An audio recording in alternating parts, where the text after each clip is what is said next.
This is the Louie T Network.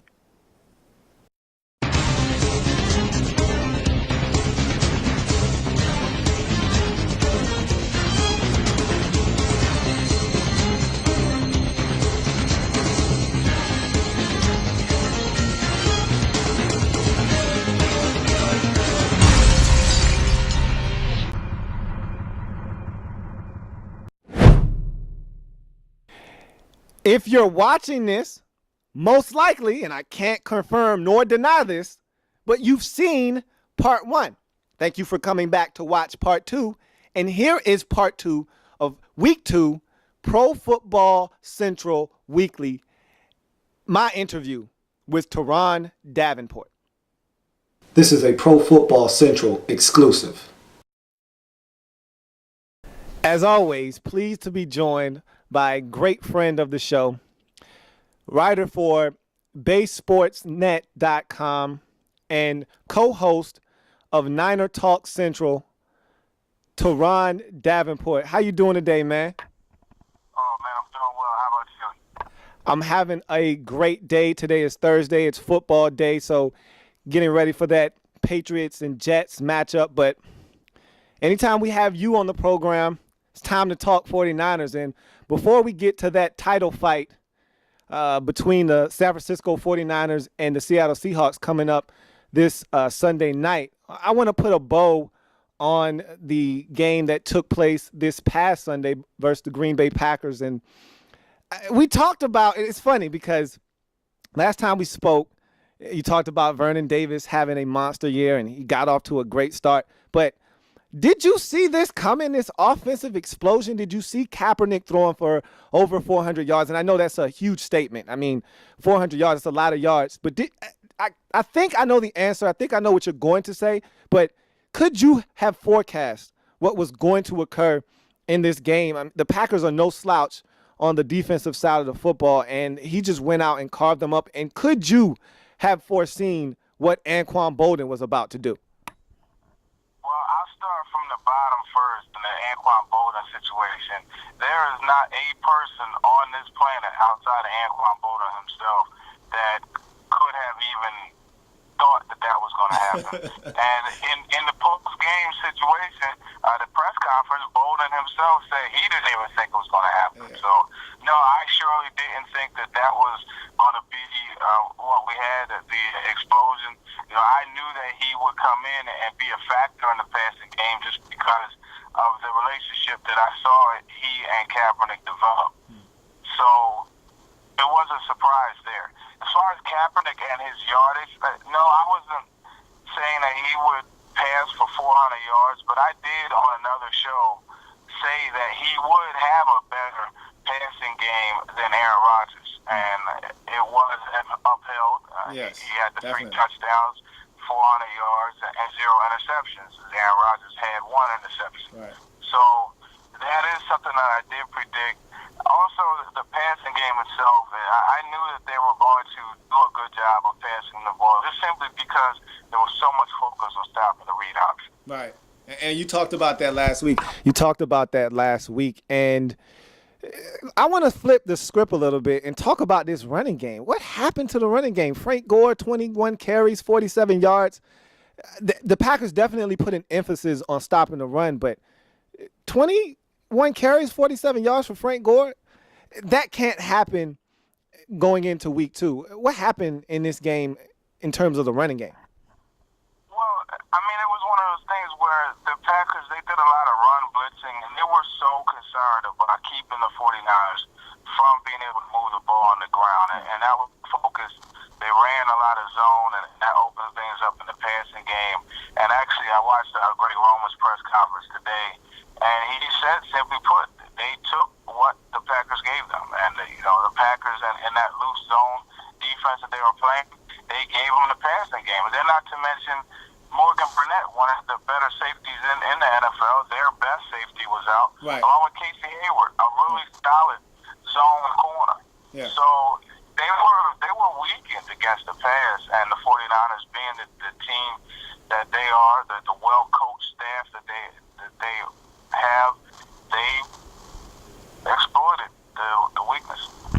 They sure did. I mean, that was a show that they put on, quite a show that they put on in terms of passing the football.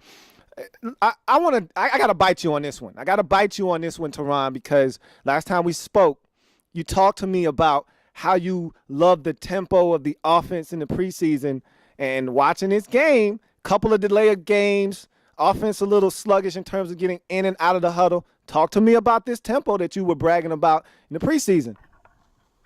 Yeah, I mean, it was there in the preseason. For whatever reason, the plays were getting in a little bit late. And it's just when you watch the game, you see that Kaepernick has a lot to do at the line of scrimmage, so that can slow things down a little bit. Didn't really see him making as many checks in the preseason as he was in this first game. And obviously, especially with a coach like Greg Roman, you're not going to put your cards on the table. Right. So the offense wasn't fully there. Definitely something that I would like to see improve. It's going to have to improve, and they know that, and they've been working on playing with the noise. They have the radio on, the music on very loud at practice this week to try to simulate that 12th man, and it has to improve. It's something that I felt was a good thing in the few drives that I saw, but you know what? It didn't show up in the Packers game. It has to get better. And that's a perfect segue. You talked about the 12th man. You talked about simulating the noise. And let's talk about that heavyweight fight that's coming up on Sunday Night Football. A big stage, Michaels, Collinsworth, 49ers, Seattle Seahawks. I mean, two of the better teams in the NFC, two of the better teams in the National Football League as a whole. This is going to be a tough game. The Seahawks haven't lost at home in over a year. What are the 49ers going to try to do? Because I think that the running game is going to have to show up in this game, because we know Kaepernick is not throwing for 400 yards in this game. We know Anquan Boldin is not going to catch over 13 grabs and over 200 yards. So the running game is going to have to be more instrumental in this game, I suppose, correct? Yeah, I mean, they're going to feature the running game more.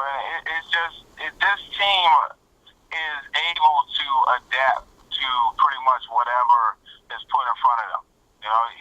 You mind up that you're going to stop the run, they're going to switch it up and go to the pass, vice versa.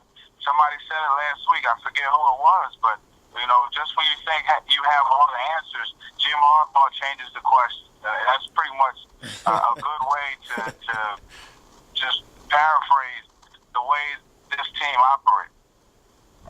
I watched Seattle versus the Carolina Panthers, and the Panthers went into that game, and their frame of mind was they're not running the football. Marshawn Lynch isn't going beast mode on us. Robert Turbin and company, they're not running the football. Russell Wilson is going to have to beat us with his arm, and he obliged over 300 yards passing, his first 300-yard passing game in the regular season, and so he showed that he can fling the football around. What do you think the 49ers' defensive strategy is going to be going into this game? Well, their strategy is surely going to be to take away the run. That crowd, they just feed off of Marshawn Lynch, his beast mode that he gets into. That team is a very physical team, and if you could take away the run and also get pressure on the quarterback, you could beat them. But it's just the pressure that you on the quarterback has to be the kind of pressure that he's not able to escape from. I mean, let's face it. Russell Wilson is a very elusive quarterback. That he is. And a lot of times he's able to squirt free from being in the grasp of the defender and get the ball downfield. And that's the thing I like about this game. You got two quarterbacks who they could really tear you apart running the ball. But what they've begun to do is run the ball with their eyes downfield and make bigger plays happen than the ones that would happen if they were just scrambling. So, I mean, it's really going to be all about getting pressure on him. One way that teams could beat the 49ers is just going max protection and getting vertical. So, it's going to be challenging, for the new corners like Namdi. It's going to be challenging for the new safety and Eric Reed. And that defense is a very complex defense. So that you get, and the D-backs, they have to actually convert the routes on the fly, or convert the way they cover these routes on the fly. So it's something that you can have a slip up, and unfortunately, with a quarterback like Russell Wilson and receivers like Golden Tate is an underrated big play receiver. Sidney Rice could play as well, and of course Doug Baldwin. So the tools are there for the Seahawks to take advantage of a slip up. So they're just going to have to minimize those and just play sound coverage, disciplined defense, and get to the quarterback. Okay, that's definitely something that they're going to have to do. And I want to turn it to the other side of the football now, and it's Seattle Seahawks defense and that secondary. I really want to focus in on them and this Legion of Boom secondary as they've been coined. Talk to me about the San Francisco 49ers wide receiving corps and the tight end position. And talk to me, I'm going to put you on a spot here. I need you to give me a guy to look out for. Who's going to step up and make some plays against this secondary of the Seattle Seahawks? I think it's going to once again be Vance McDonald. I'm going to go with him again. Vernon Davis will definitely be a factor. Bolden will be a factor as well. But I think the one that's going to step up is Vance McDonald. And what they'll need to do is do a lot of combo routes. They got to make Earl Thomas commit to one part of the play. Whereas when you have routes that are just kind of separate them, we call them divide routes. You can have a post and a dig combined, and you just play off of whichever route Earl Thomas goes to. Right. I mean, Earl Thomas is a guy I've said it, he's probably the best safety as far as coverage is concerned in the NFL. I mean, the guy could play corner if you want him to. Right. So he's somebody that could cover, even though he's only 5'10", he definitely covers a lot of ground. So you have to figure out a way to not confuse him, but Make him choose. Use his strength against him. Yeah, he has to commit to one way or the other. Right. And that's what they need to do. Outside, I mean, I'm not sure if Brandon Fowler's going to play. Supposedly, it's likely. Outside, you got physical guys. So, I mean, how do you beat it? Do you beat it with speed? Kyle Williams? Do you beat it with the brute strength of Anquan Boldin? I don't know. It's going to be interesting seeing how they set it up. But I really think that the focus is going to be on knowing that they're going to be in man and getting open. You have to get open, especially against man, because, when they go man, they allow their defenders, their front seven, to pin their ears back and go get the quarterback. So it's going to be very important for a guy like a Vance McDonald, who has a big body that can get good position on the linebackers. KJ Wright will be interesting. That matchup between KJ Wright and Vance McDonald when they go man. So there's just so many things to look at. I mean, Frank Gore could step up as well, but I'm going to stick to Vance McDonald, and I think he's really going to be the one to make a difference in this ball game. That's real ballsy, Turron, because you're asking a rookie to step up in week 2 on the road in probably the most hostile environment in the National Football League. I like that. That's really, really ballsy on your part to go with Vance McDonald as the difference maker in this football game.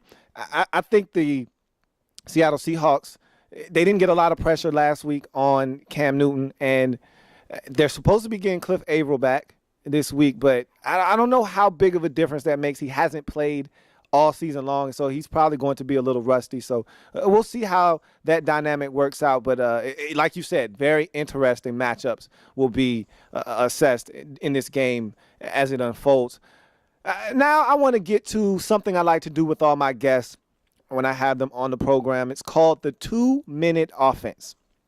And essentially, this is a word association game that I like to play. I give you a name, a team, some type of phrase, and you give me the first 3, 5, or 7 words that come to your mind after you hear the phrase. And I get 2 timeouts, and a timeout that I call will be because I think you're giving me a politically correct answer and you really feel a little bit more strongly than you're leading on. And you have 2 timeouts. If you want to pass on a particular question, phrase, or whatever the case may be, you can use a timeout as well. Are you ready? That's what I'm talking about. All right. Yeah, right, exactly. If you're ready, you don't have to get ready, man. Be ready for that when that time comes. All right, so I'm going to start you off easy. Colin Kaepernick. Colin Kaepernick, first thing I think of is just an explosive playmaker, do-it-all quarterback. Vic Fangio. A genius, very well prepared, puts his players in position to make plays. Frank Gore. Classic professional, nothing he can't do on the football field. One of the best running backs in the game. St. Louis Rams. Oh, up and coming. He kills, and just an up and coming team. You know, very tough, very tough. Jim Harbaugh. The QB whisperer. Patrick Willis. Just a beast. Robert Quinn. Robert Quinn. On a side note, you know, back in that draft, when he and Alden Smith came out, I actually projected the 49ers were going to draft him.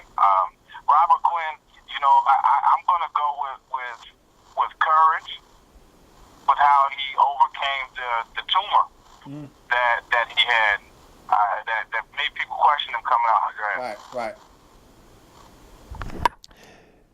Richard Sherman. One of the best corners in the league. He loves to talk, but backs it up. Patrick Peterson. Michael Crabtree's victim. Seattle Seahawks.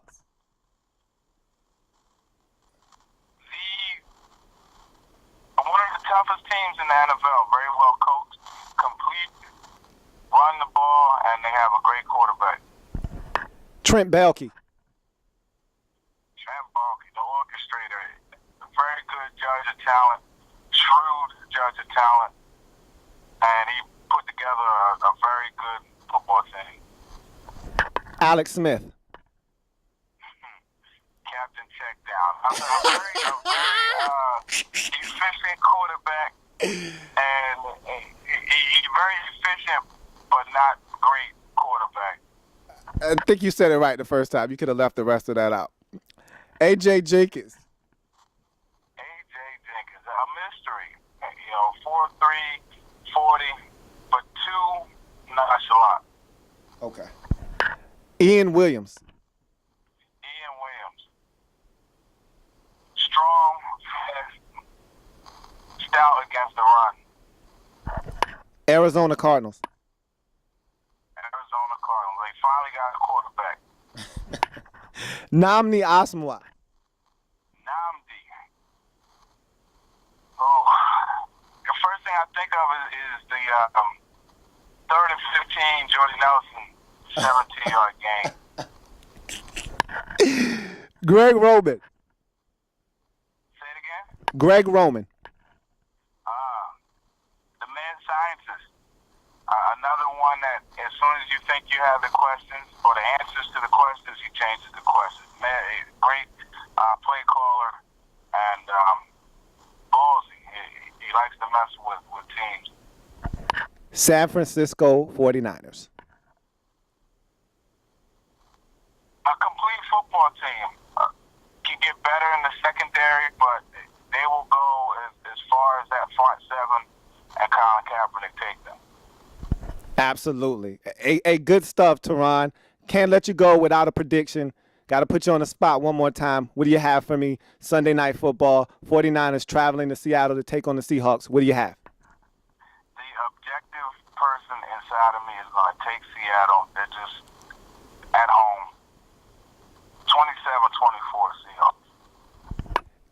Good stuff, Turron. I can't thank you enough, man. Have a good one. Thanks for joining us again on the program, and you got to come back. All right, for sure. Thanks for having me. Turron Davenport, everyone. Well, whew, he's got me fired up. I know that much. Look, if the 49ers are going to be Super Bowl champions, they got to be able to go on the road and get big victories like this one. We'll see if the 49ers can find a way to muster up enough offense versus this stingy Seattle Seahawks defense on the road in a place that no one has won in a year, that being the Seattle Seahawks 12th man stadium. I'm talking about Quest Field. This is a dangerous Seahawks team at home, and the 49ers have to go in and do what no other team was able to do in 2012, and that's win a game in Seattle. It's going to be a lot of fun. I can't wait. Guess what? Bart Scott can't wait. And so, let me give the shameless plug. Go to the site, profootballcentral.com. There's something for everyone. Over 20 podcasts, print articles. Check it out. I'm talking to guys that host these podcasts, and you see how insightful they are, how energetic they are about their football teams. And so you don't need to just listen to me. You hear it in these guys' voice, how they love these teams and how they love the game of football. So check out these podcasts. All of it is up on the site, profootballcentral.com. And so it's been a long episode, but a very good one. And so there's football tonight. Check out Jets and Patriots tonight, and all of the football on Sunday and Monday. And I'll be back here to talk about everything on Tuesday next week. Thank you for joining me. I'm your man, Louie T, and we are Pro Football Central. Have a good one. See you next time.